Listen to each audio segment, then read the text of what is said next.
Alors bonjour à tous. Aujourd'hui, nous allons commencer la lecture du Breviloquium, donc qui veut dire bref discours en français, qui est un résumé de la foi catholique par saint Bonaventure, donc de l'ordre des frères mendiants, docteur de l'Église. Et cet ouvrage qui est découpé en plusieurs chapitres et sous-chapitres, donc je vais les nommer. La première partie va concerner d'abord, alors il y a un petit prologue avant la première partie qui concerne la Trinité de Dieu, et nous avons une analyse de l'Écriture sainte. Et dans la partie 2, nous avons tout ce qui concerne le monde créature de Dieu. Dans la partie 3, la corruption du péché. Et dans la partie 4, l'incarnation du Verbe. Vous avez également la partie 5 qui concerne la grâce du Saint-Esprit. La partie 7 qui va concerner les 7 médicaments sacramentels. La partie 8, enfin, donc les fins dernières. Et nous terminerons avec la conclusion qui est la soif de la vision de Dieu. Et donc nous ferons tout cela en plusieurs vidéos. Alors d'abord, nous allons juste faire un avant-propos et un prologue de Saint Bonaventure. Donc l'avant-propos de cet ouvrage nous dit que le Breviloquium de Saint Bonaventure, donc docteur de l'Église, est traduit ici pour figurer face à l'œuvre analogue de Saint Thomas d'Aquin, donc le Compendium Theologiae. Donc en effet, c'est presque à la même époque, dans la deuxième moitié du XIIIe siècle, et dans le même lieu, donc Paris, que tous deux reçurent favorablement la demande de leur étudiant qui les pressait d'écrire un résumé de la foi catholique. Donc ces deux génies qui y expriment la même foi. Saint Bonaventure aime manier les comparaisons métaphoriques et établir les rapports poétiques des nombres. Il parle avec délectation des 7 parties de la théologie, donc des 7 âges du monde, des 7 béatitudes, des 7 péchés capitaux, etc. Saint Thomas manie plutôt les analogies propres de la raison. Saint Thomas a plus de précision rationnelle et de rigueur intellectuelle. Saint Bonaventure, lui, a plus d'affectivité et de poésie enflammée. Finalement, il en ressort 2 approches complémentaires adaptées à 2 types d'intelligence. Et en prologue donc, de Saint Bonaventure, nous allons d'abord lire Éphésiens chapitre 3, versets 14 à 19.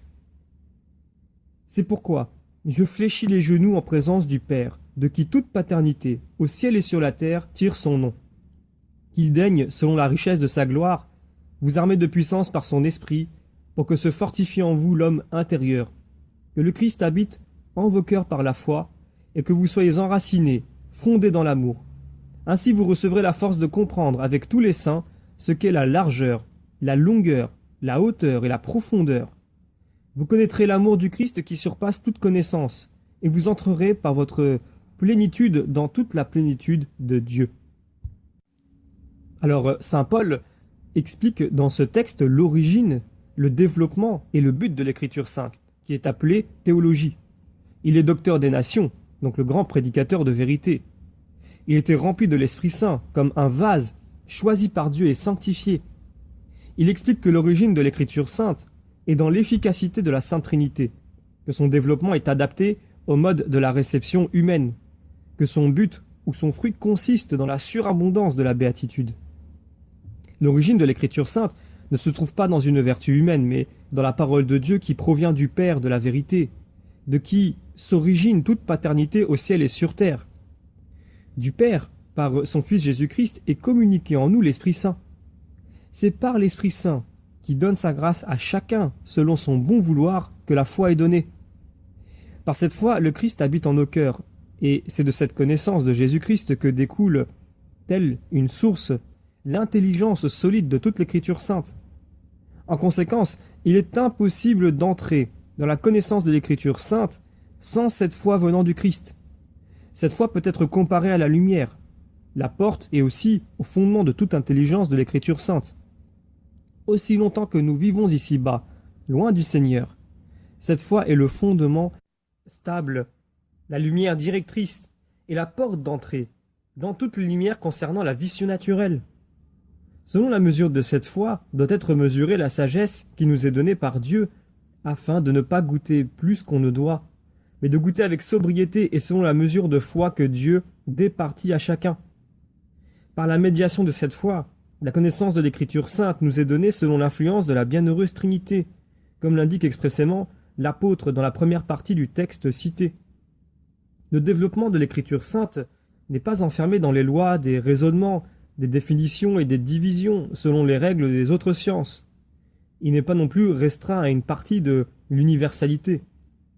Bien plutôt, puisque l'écriture sainte procède selon une lumière surnaturelle pour donner à l'homme ici-bas une connaissance suffisante des choses, comme l'exige son salut, tantôt par des paroles claires, tantôt par des paroles mystérieuses. Elle décrit le contenu de tout l'univers comme dans une somme, et par là nous comprenons sa largeur. Elle en décrit le déroulement, et par là nous comprenons sa longueur. Elle décrit l'excellence de ceux qui seront finalement sauvés, et par là nous comprenons sa hauteur. Et elle décrit enfin la misère de ceux qui seront damnés. En cela consiste la profondeur, non seulement de cet univers, mais aussi du jugement divin. La sainte Écriture sainte décrit ainsi tout l'univers dans la mesure où cette connaissance est utile au salut, selon sa largeur, sa longueur, sa hauteur et sa profondeur. Elle garde encore elle-même dans son développement ces 4 dimensions, comme on l'expliquera plus loin, car ainsi l'exigeait le caractère de la capacité humaine. Celle-ci, par nature, saisit magnifiquement et d'une façon multiple de grandes et nombreuses choses, à la façon d'un miroir parfait dans lequel l'universalité des choses du monde est destinée à être décrite dans l'ordre naturel comme dans l'ordre surnaturel. Ainsi, le développement de l'écriture sainte doit s'accorder à l'exigence de la capacité humaine. L'aboutissement ou le fruit de l'écriture sainte n'est pas quelconque. C'est la plénitude de l'éternelle félicité, car elle est l'écriture sainte dans laquelle sont les paroles de la vie éternelle. Elle est donc écrite non seulement pour que nous croyions, mais aussi pour que nous possédions la vie éternelle dans laquelle nous verrons, nous aimerons, et où nos désirs seront universellement comblés. Alors, nos désirs étant comblés, nous connaîtrons vraiment la charité qui surpasse la connaissance, et ainsi nous serons remplis jusqu'à toute la plénitude de Dieu. C'est à cette plénitude que la Divine Écriture sainte s'efforce de nous introduire selon le sens vrai du texte de l'apôtre. C'est donc en vue de cette fin, c'est dans cette intention que l'Écriture sainte doit être étudiée, enseignée et entendue.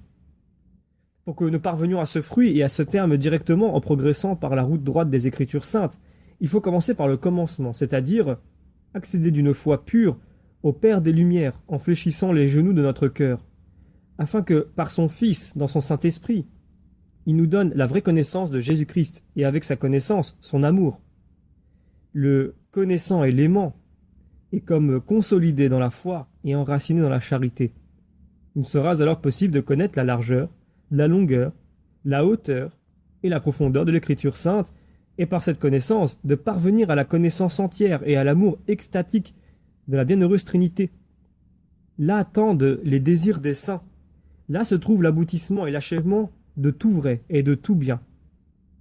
Après avoir désiré et recherché la fin de l'Écriture sainte, après avoir cru et invoqué le principe, il faut en considérer le développement dans sa largeur, sa longueur, sa hauteur et sa profondeur, selon la voie et l'ordre que nous enseigne l'apôtre.